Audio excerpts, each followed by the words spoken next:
નમસ્કાર દર્શક મિત્રો, હું છું રૂપલ લુણીચિયા. સંપૂર્ણ ન્યૂઝમાં આપનું સ્વાગત છે.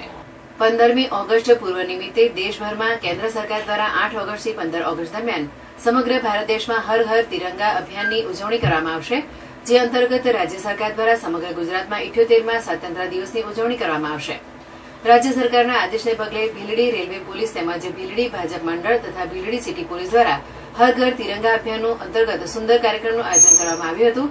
જેમાં સૌપ્રથમ મહાનુભાવો દ્વારા દીપ પ્રાગટ્ય કરી આવેલ મહેમાનોને શાલ અને ફોટા સાથે પુષ્પગુચ્છ આપી સન્માનિત કરવામાં આવ્યા હતા. ત્યારબાદ હર ઘર તિરંગા ભીલડી રેલવે સ્ટેશનથી પ્રસ્થાન કરવામાં આવ્યું હતું.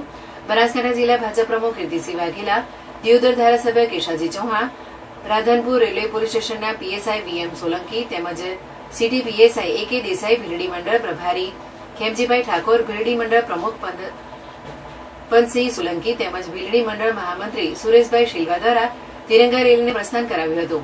નવી ભીલડી, જૂની ભીલડી, દેરાસર થઈ માર્કેટયાર્ડ થઈને ભીલડી રેલવે સ્ટેશને પૂર્ણાહુતિ કરવામાં આવી હતી. જેમાં ભીલડી ભાજપ મંડળ, railway police staff, city police staff, ભીલડીના વિવિધ મંડળો, વ્યાપારી એસોસિએશન તેમજ નવી ભીલડી ગ્રામ પંચાયતના સરપંચ અને સભ્યો, લોરવાડા પ્રાથમિક આરોગ્ય કેન્દ્રનો સ્ટાફ તેમજ રાજકીય અને સામાજિક આગેવાનો, ભીલડી મંડળના તમામ હોદ્દેદારો વગેરે જોડાયા હતા.